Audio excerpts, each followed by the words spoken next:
Hello, everybody. Welcome back to Digital Production Spring 2018 semester here in the DJD program, Digital Journalism and Design. We are talking this week after we're coming back from hopefully a restful and/or productive and/or reflective spring break about a very important topic in video and also photography, and that is lighting.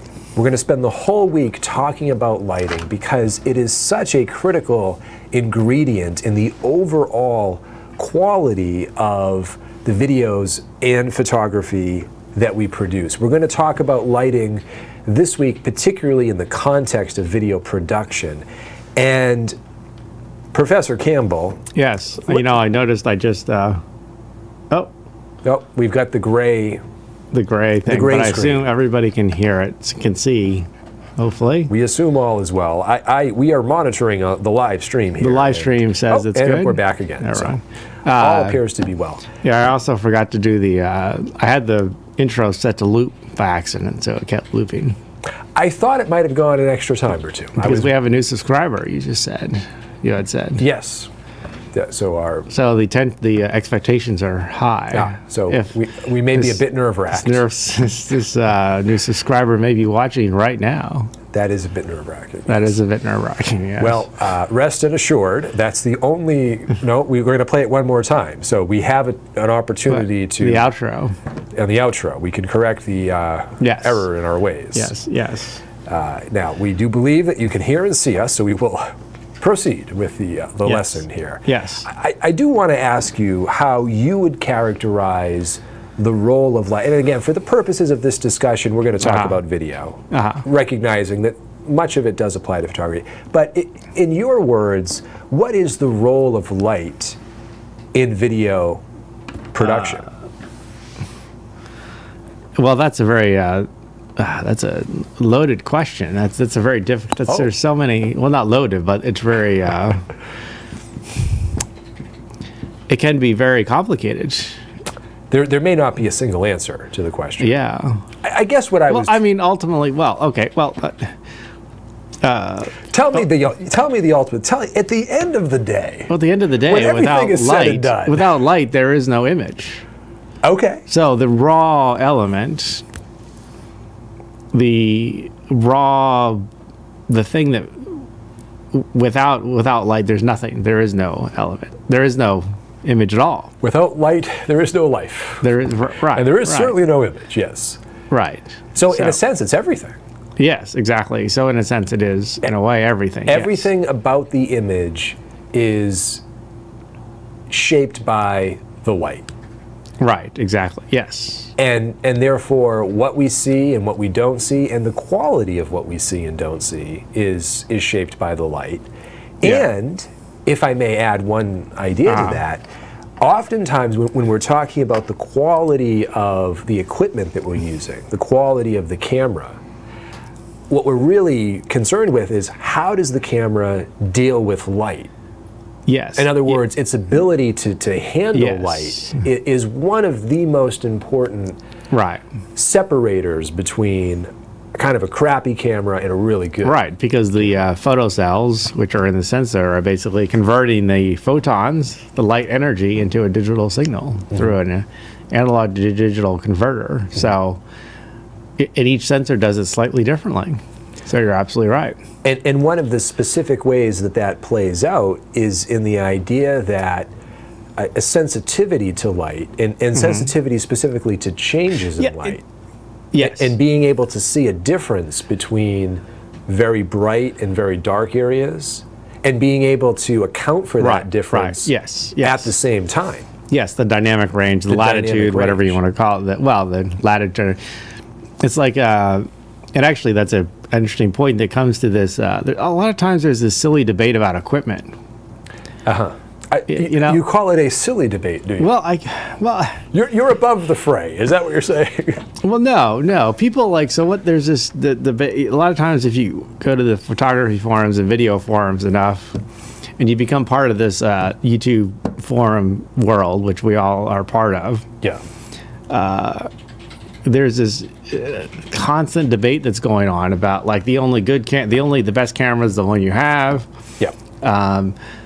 And it's on a continuum. So some people are like the camera doesn't matter at all. It makes no difference whatsoever. These are the hardliners Right. who would say, That it's, give me anything. give me anything. Give me Give me anything whatever and it is. I'll make it beautiful. They'll make it beautiful. And then there's others that are on the opposite side. Because gear is very seductive. Gear can be very attractive. We all like gear. So, and some people, in fact, there's a... Anyways, I'm beginning to go on a tangent. But the whole point is that related to the sensor ID and dynamic range. And like, so on some YouTube channels, they compared a Red cinema camera to a Rebel T3i. And just to recap, we're talking about 50 grand and up to maybe $200 on Craigslist. Right. And they were saying, look, can anyone tell the difference? I can get just as good of a shot with a Canon T3i versus a Red digital cinema camera. So is that malarkey, or is there a basis to that?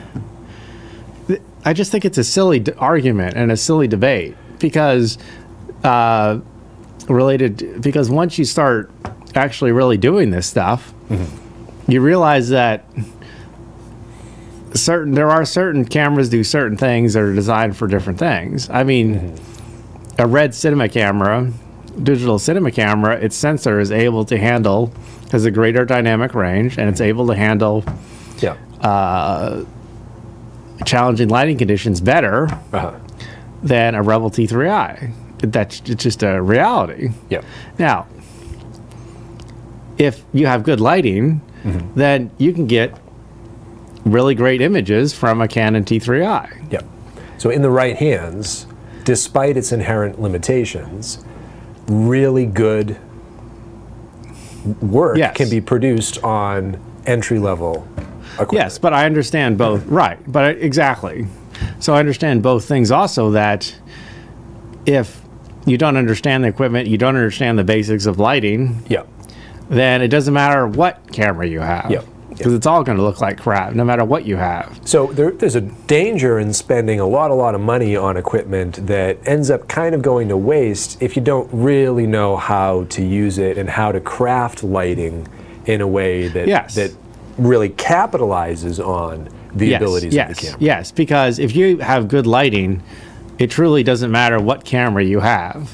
I mean, the cameras we're using right now are about 5-6 years old. No, actually, 7 years old. 7 years, and they were, at the time, 7 years ago, they were considered the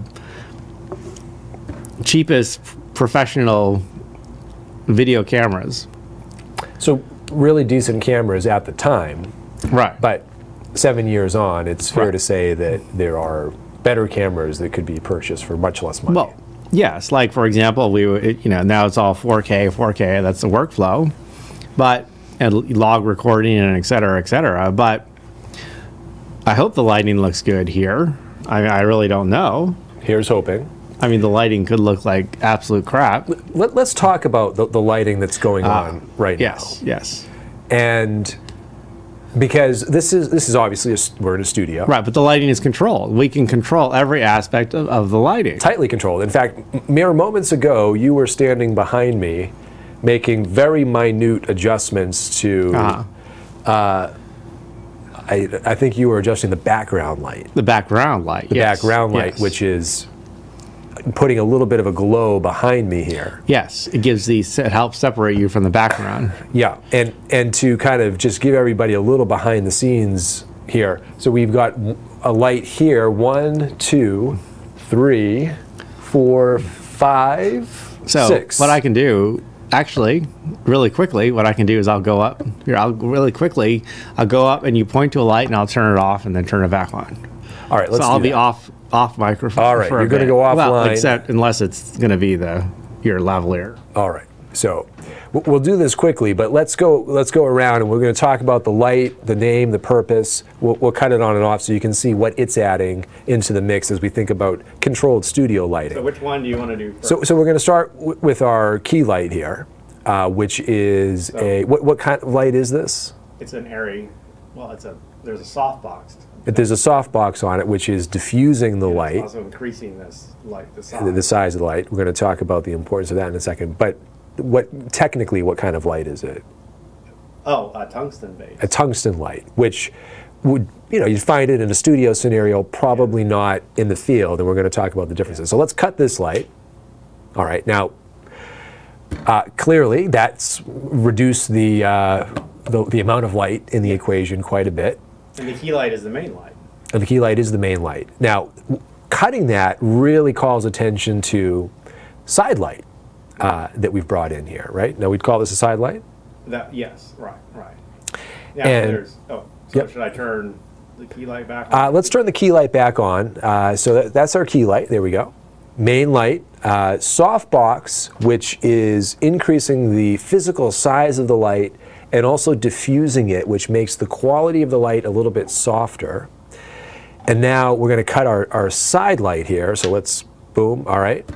So the key light is coming at me at what I would call 45-degree angle, both because it's 45 degrees to the right of the camera and also about 45 degrees up. Yes. A little less, would you say, or 30? Actually, it's a little low, probably. I probably should have brought it up a little more. All right. We have a on-the-fly adjustment being made here. Having just the key light here and having it come in at an angle means naturally that there will be some significant shadowing here on the side. Now, depending on the context, and this is very important about lighting, this would be great in some context, right? Yeah. There are, particularly for fiction work, when you want to create a really dramatic feeling, you can do that through shadow. You can do it through hard light. Now, I didn't turn on the fill light. You did not use a fill light, I did not. Well, the fill light's there, but it's not turned on. Not turned on. Do we want to turn it on and see what that does? We have used, now the fill light is right next to the camera. It's actually, yeah. And one thing that I have learned is that the fill light actually should be on that camera axis. So essentially right where the camera is. But you've gotten it as physically close as you can. I literally can't put it right there. Yeah.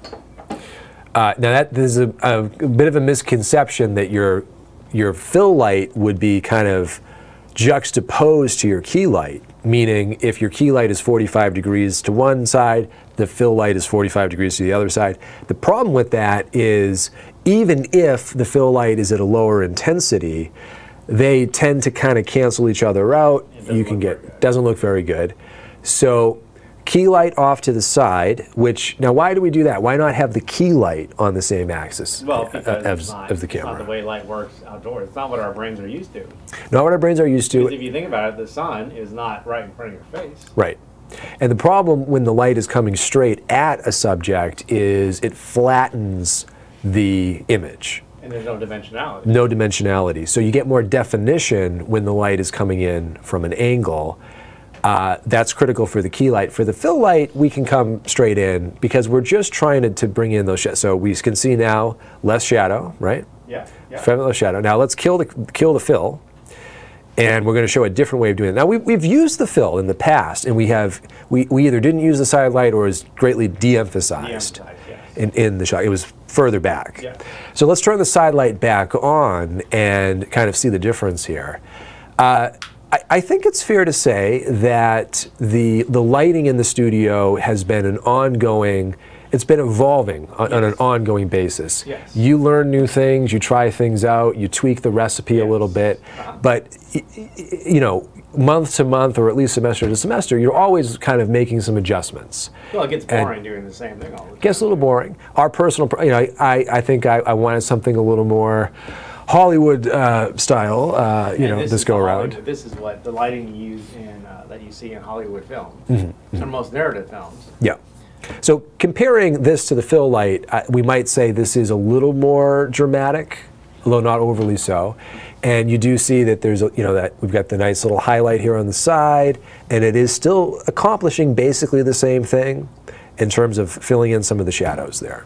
And it's interesting, yes, because then you'll notice that there's that side, but the fill, so you have light, dark light. light, key light, and then dark, and then light.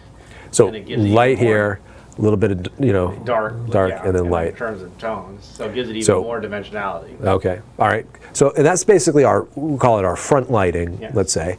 Now, here's two things that are often overlooked. Putting a light behind the subject, a backlight, to create separation between the subject and the background, and a background light to give the background some Yes. So they're two kind different of some things. flavor. Two different things, similar names, completely different purposes. Let's kill. Let's do the backlight. Okay. Do you need a? No, I think You got your ladder.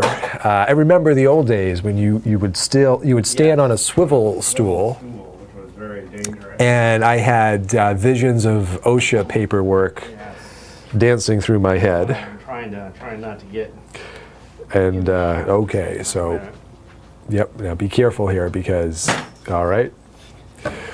Now, the backlight is definitely at a 45-degree angle, maybe a little higher, and it's up high and it's shining down and it's creating a little bit of separation So okay. on the hair and on the shoulder. So we're going to kill the backlight. All right, turn it back on. All right, and then off one more time and on. So you get the little highlights here and a little highlight on the hair. Yeah, and because Yeah. you don't have a bald head, then actually it gives a little bit of a hair light, rim light, gives Yep. a little highlight on the hair. A little highlight on If the you're hair. bald, then that would not be very good. So that might be overwhelming, Well, there'd be an overexposed bright spot on it. overexposure. Now this light it's a little more subtle, right? I would say this is not essential to the recipe, but it adds something. This is kind of like the, Yeah. it's a little bit of paprika Well, there needs that to you be- might add to Yeah. the soup, you know, Yeah, but there's- it's right. it's not the broth. There needs to be some. You need to have some background light or backlight. There needs to be some kind of separation, Uh-huh. and you can either do that with one or two. But the two gives even a little. It's very very subtle, like you said. Gives a little bit Yep. of a highlights the hair. Kind of gives that glow to your hair, which wouldn't be there before. But also a little bit on the shoulders. All right, so let's kill the background lights now, one by one. And we've got 3 of them here because, you know, the background is simple yet with. What? Are you coming down or? Coming down. All right. Yep. Step by step. All right. All right. So our background, Has to be mystery. the mystery remains. All right. So let's kill this guy here. Okay, so now this is. So I gotta see where is it at. if it's too much, we. there you go. All right. So there's one off. Now, behind me here we have our cloth. Do the other one also? We'll do the one on the other side here. So on either side, we're illuminating the background. And then we've got this guy. I can probably cut this one. Yeah. It's just the top No, knob it's the here. bottom one. Bottom knob. All right. No, the bottom underneath the battery. Oh, Yeah, there you go. on this side. Ah, there it is. All right. So that's our final background light. So we'll cut that. Boom. It's off. All right. So, you know, this is a very different overall feeling, and very different. And I would say inferior for sure. In fact, it definitely. looks very. Well, your skin looks completely overexposed now. Yeah, yeah. No, it's really it comes down to perception. Yeah. The exposure on my face is completely the same. Yes. And yet it's a question of contrast. So let's Yes, let's because add now this the guy. background is dark, and then your face is lighter. Yep. So too much difference. Mm-hmm. We don't want them to be the same because then I would Right. blend into the background. But so we'll add that. Now that's a very interesting. Now this is a little LED light, Yes. Yeah. and how it's a little blue though. It looks like. Yeah. So I did the color temperature to be around 3,500, 4,000 or so. That's a little warm, a little cool. All right, so we're going to talk more about color temperature here this week as well. All right, let's turn our other guys on here. These are completely warm. These are 3,200. All right, now so this is as you're turning on the final one here, this is a pretty complicated setup. And in a studio environment, it makes sense. And we have time and space to set this all up. But you're absolutely right. Now it completely changes the Yep. difference. It's really like the psychology of our sensory system is really what we're catering toward here. It makes sense in a studio setup to have all these lights and to fine-tune it because we can. What about in the field? Well, if we were shooting, we were on part of the big production crew. But one thing I did have learned from reading a lot, well, from recently, Yeah. is the importance of having contrast in terms of bright, dark, light, dark, light, dark. And if you have that variation in terms of light, dark, light, dark, light, dark Yep. throughout the image, then that will really increase the tonality and dimensionality of the image. Okay. And we like that. We like tonality. We like dimensionality. And if you watch any really well done TV show Yep. or movie, then that's what you begin to notice. Right.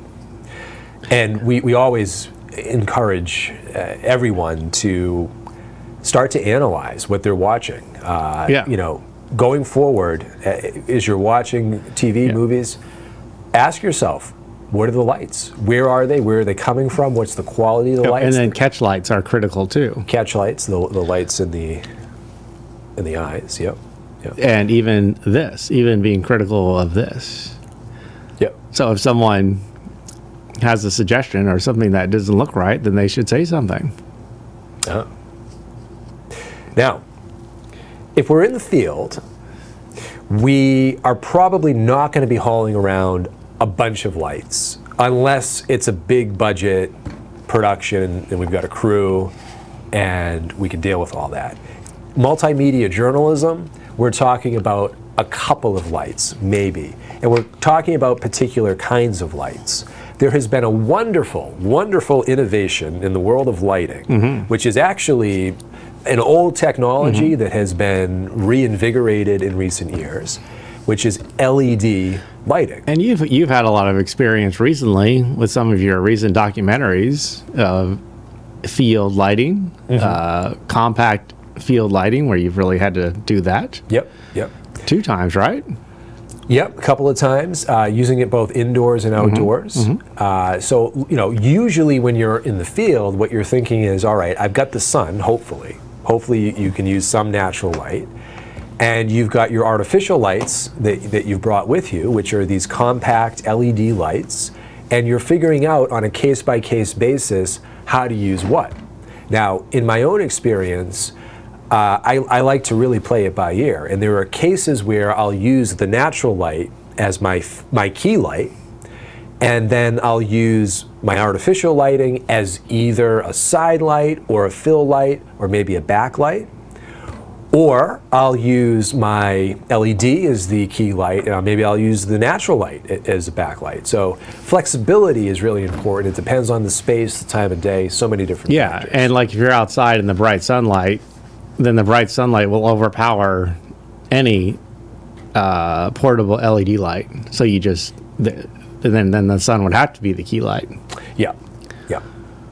And then proximity becomes really important. You know, we talk about that inverse square law. Inverse square law, yes. You really see that in play when you're trying to use a little dinky LED light outside. Yeah, yeah. Now, even a really small one that's low power, if you get close enough, it'll have an impact on the shot, but you got to be super close to where it would be in the shot. To where it would be in the shot, which is Yes. clearly a problem. So let me just take out, this is Genere, the Escort, which is a light that I picked up. Are you selling recently. Genere products?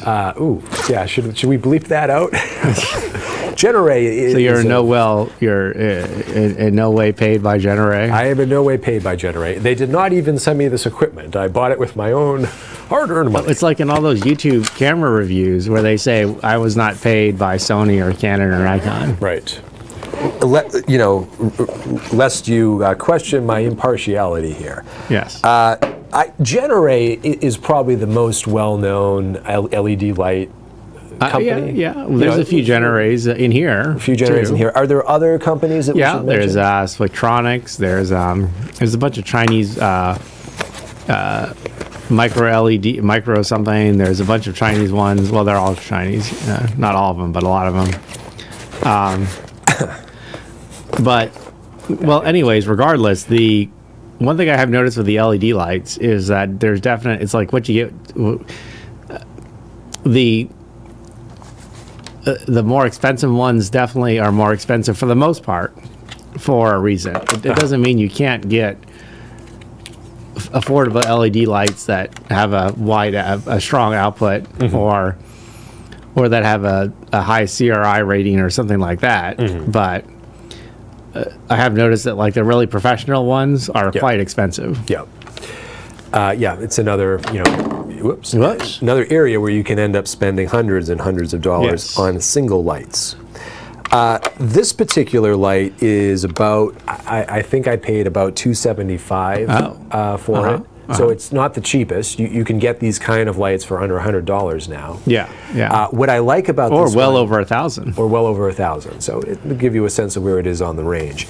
What I like about it, and what I would recommend, is it comes with the full kit, meaning you get the batteries, you get a battery charger, adapter so you can mount it to a light stand, charger so you can charge your batteries up. And it also comes with barn doors, which you don't get always. Barn doors. Yeah. So is that? But that's not a barn. So why would it? What's a barn door? Well, what do barn doors do? I don't know the etymology, but the barn doors are used, and we have them on some of our lights here in the studio, to control the direction and the directionality of the light. So we can make it a little more directional here by closing these down. The inner surface of these particular barn doors is highly reflective, which amplifies the amount of light coming out, and we can make it. So why would you want to control the directionality of the light? Well, it gives you the ability to work within whatever environment and situation you find yourself in. So light is all about control in the end. The more control you have over the light, the more you can sculpt it to achieve the effect that you're going for. So, which can be very frustrating when you don't have the control in a run and gun situation. Yes. When you know the lighting may not be as the ideal that you want, right. But sometimes it's frustrating because you just have to accept it.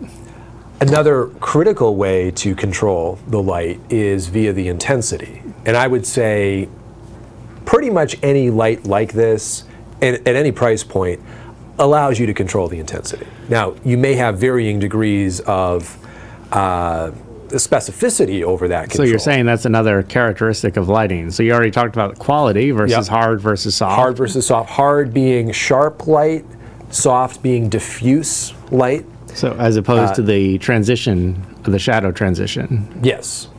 So, you know, when you're trying to judge the quality of the light, if the shadow is very stark, if you can really see that line between light and shadow clearly, that is the telltale sign of hard light.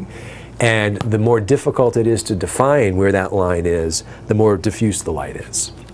But we can also control the intensity, the amount of light. That's a hugely important variable. And that's related to the inverse square law. Inverse square law, right? Because as we get closer, the effect of the intensity of the light increases exponentially. Yes. And as we get further away, it decreases exponentially. I'm going to turn this on here, but I'm going to kind of do it like this. All right. So now it's on. Wow, that's actually, that puts out quite a nice little output there. The reason I got this light is because this is a floodlight, and I got it specifically for the intensity. Okay, that's pretty intense. That's pretty intense. I have it at the most intense level now, so I'm going to decrease the intensity here, and we're going to see that gradually scale down. Well, I'm just looking at it on the off camera. Yeah, and it looks that has a pretty good pretty high power output. So that's as low as it'll go. Although we still can, close. Now, is there any down. flickering when it's low? Because some of the cheaper LED lights, if you get too low, then it starts to flicker. No flicker. No flicker. I'll leave it there at that lower setting. Now another thing we're talking about this week is the color temperature. Yes, I'm noticing that it has a rather bluish color to it. Yes, it does. What is that? Why is it blue? Now, the reason it has a bluish tone is because this is a daylight color temperature light. So Daylight. the Kelvin value of this is going to be a little bit higher. Kelvin value, is that an alien? Yes. That sounds well, like an alien. We're going to talk about that in we've got a couple other videos for you. Oh, we do. this week. Oh, yes, from the So ones that we'll were get made into that. earlier. Kelvin is a scale for measuring the temperature of light. The higher up the scale you go, the cooler the light becomes, meaning the more bluish the light becomes. The lower on the scale, the more orangish or warm it becomes.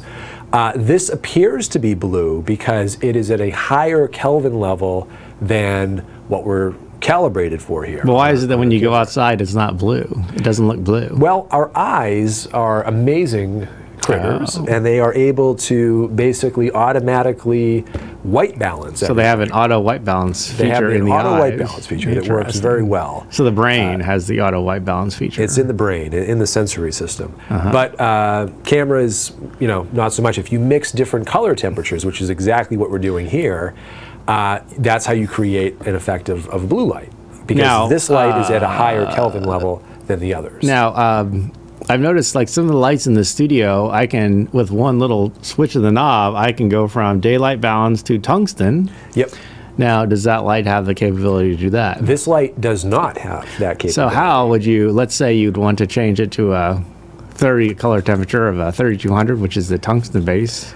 How would you do that? The nice thing about this light, although it does not allow you to change it within, the reason that I was willing to sacrifice that is because I wanted the intensity.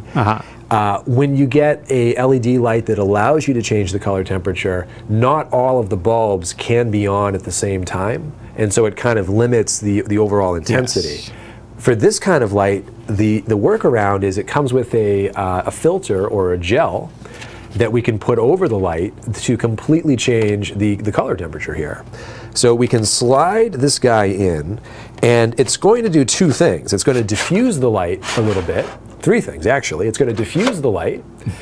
It is going to decrease the intensity of the light, and in this case, because it's tinted, it's going to change the temperature of the light as well. Now the color temperature looks a little orangey or more warm, and it matches your skin tone. Yeah.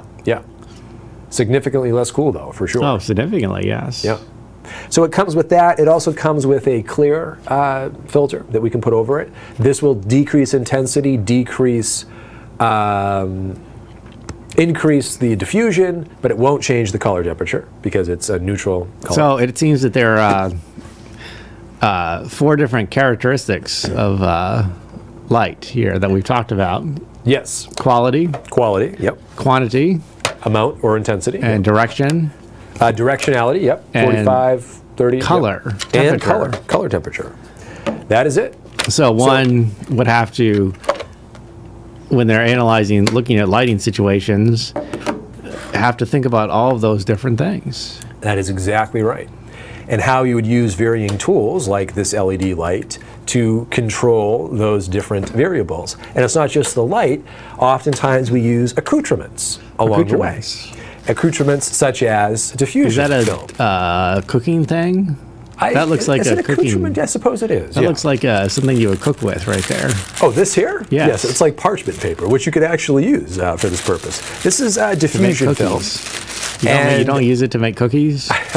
It looks like we're about to do some drafting here. I have some architectural plans that I've been meaning there's to a lot get of stuff on the desk. Oh my God. You know, it's 1:49, I've noticed. Yes, we're about to skedaddle. Yeah. But let me just say that we would use this to simulate a softbox, which makes the light bigger. So the light shines through this, making it bigger and also making it softer, diffusing it. So you're saying the size of the light source determines the quality.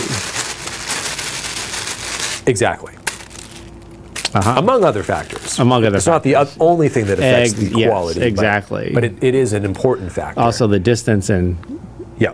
Yes. So yes, it's not. But and in general, softer light tends to be more pleasing and tends to be easier to work with. I'm going to go out on a little bit of a limb here and say that using hard light effectively is a more advanced technique than using soft light. Yes, I would argue that. Yes. It requires a more adroit lighting Yes, it is much more difficult. That's why basically even in movies and TV shows, it's all, for the most part, soft lighting. Yeah. So we're going to leave this opening video there. 4 qualities of light. Light is everything. Without light, you have nothing. Well, any other closing thoughts? Unless there's sound, and then it would just be a sound. Yeah, I guess the closing thought would be that one thing I noticed about lighting is that the basics are fairly easy to pick up, but then you start to notice more things, and you start to watch things, and then you begin to realize that it's like anything. It can be quite nuanced and subtle, like audio, or like anything, I suppose. Yeah. So what's the old saying, you know, you can learn it. Oh, the old saying about chess, right? You can learn it in 30 minutes to learn, a lifetime to master. And for some reason, if you read a lot of lighting books, for some reason, some lighting books will say to have the fill light directly opposite the key light, which is the worst thing you could possibly do. That's just... So I will argue that you want to have the fill light directly on axis of the camera, or as close of the axis of the camera as possible. Debunking the myths. Yes. One at a time in the studio. Thank you very much. All right. No, it's a good tip. Get that fill light right next to your camera, for crying out loud. But have the key light also at some kind of angle. Yeah. And then there's so there's so much. Yeah. Oh my gosh. There's a lot, but we'll leave it there. Okay. All right. Thanks for joining us. We got a couple more videos queued up, and we'll get into some of the particulars, but this gives you an overview of the wonderful world of light. And